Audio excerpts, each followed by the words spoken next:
Hello, everyone, and welcome to the Everyday Buddhist course. My name is Reverend Hayashi, and I will be presenting the introduction level of Buddhism.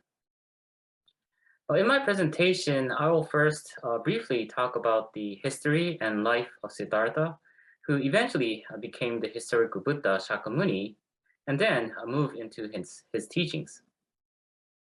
As I go into his teachings, I would also like to talk about how we can incorporate the Buddha Dharma into our everyday lives by using profound quotes and inspiring stories and poems. So let us begin. Around the 5th century BCE, a prince was born between King Suddhodana and Queen Maya in the kingdom of the Shaka clan, Kapilavastu in northern India. The prince was named Siddhartha Gautama. This 5th century BCE was the dynamic period in the development of Indian religion and was also the period when the foundations of philosophy were laid. Examples are Confucius from China, Pythagoras, Socrates from Greece. 7 days after Siddhartha's birth, Queen Maya died and Siddhartha was raised by his aunt, Mahaprajapati. King Suddhodana did everything in his power to provide a comfortable life for his son Siddhartha and sheltered him from the realities of suffering and sorrow. King Suddhodana hoped that by sheltering his son in this way, Siddhartha would not struggle with the kinds of questions that inspire a person to embrace a life of spiritual practice.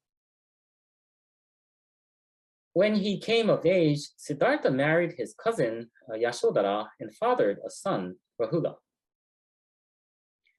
As a prince, Siddhartha had everything he wanted. However, nothing could make him feel satisfied. He was always thinking of problems of human life. His distress deepened day by day as he grew older and eventually made him decide to leave the palace and look for a solution. So what made Siddhartha to seek the truth? This question can be addressed with the story of the 4 gates. After Siddhartha had grown, he encountered the realities of human suffering, which are aging, sickness, and death, through the 4 gates of his palace. One day, when he was walking in the garden of his palace with one of his servants, Siddhartha encountered an old man with rough, wrinkled skin who was bent with age at the eastern gate. Siddhartha asked his servant, "What is that?" His servant replied, "That is an old person. Everyone gets old." This was when Siddhartha learned for the first time that all people, regardless of their status in life, eventually become old, like this man. Another day at the south gate, Siddhartha encountered a very sick man, sweating profusely and struggling with pain as he wasted away from his illness. Siddhartha asked his servant again, "What is that?" His servant replied, "That is a sick person. Everyone gets ill." Siddhartha learned for the first time that no one can avoid illness. At the western gate, Siddhartha encountered a funeral procession with a group of sorrowful mourners. Siddhartha asked his servant, "What is that?" His servant replied, "That is a funeral. Everyone will eventually die." Siddhartha learned for the first time that all things that are born will eventually die. And at the northern gate, Siddhartha encountered a wandering monk.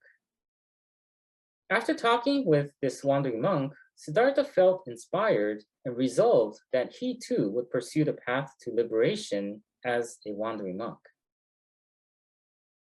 But this is the story of the 4 gates, and the 4 gates are associated with the 4 human suffering, which are aging, illness, death, and even birth.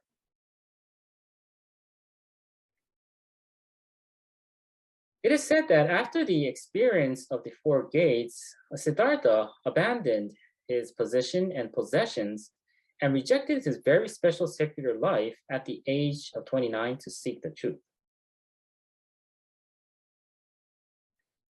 After leaving the palace, Siddhartha went to see two famous religious scholars for guidance. They both emphasized that our suffering is a result of our mind's activities, which are our desires.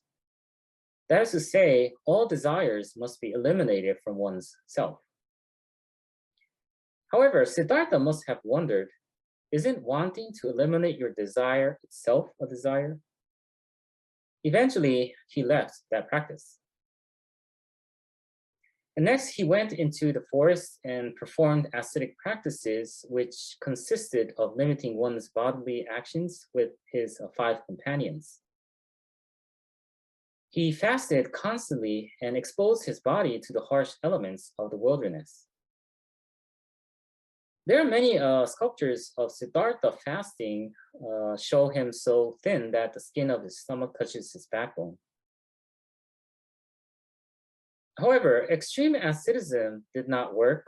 It only increased his stress and suffering and also pain. So Siddhartha left the ascetic practices as well. In those days, when one became a monk, one did so for life. So when Siddhartha left those practices, his 5 companions thought he had failed. But actually, it was no different than him leading a life of pleasure before he became a monk. Austerities and pleasures are the same in that both are extremes. In the end, his path was the middle way. If by middle, we understand that middle is neither one extreme nor the other, but something that goes beyond both.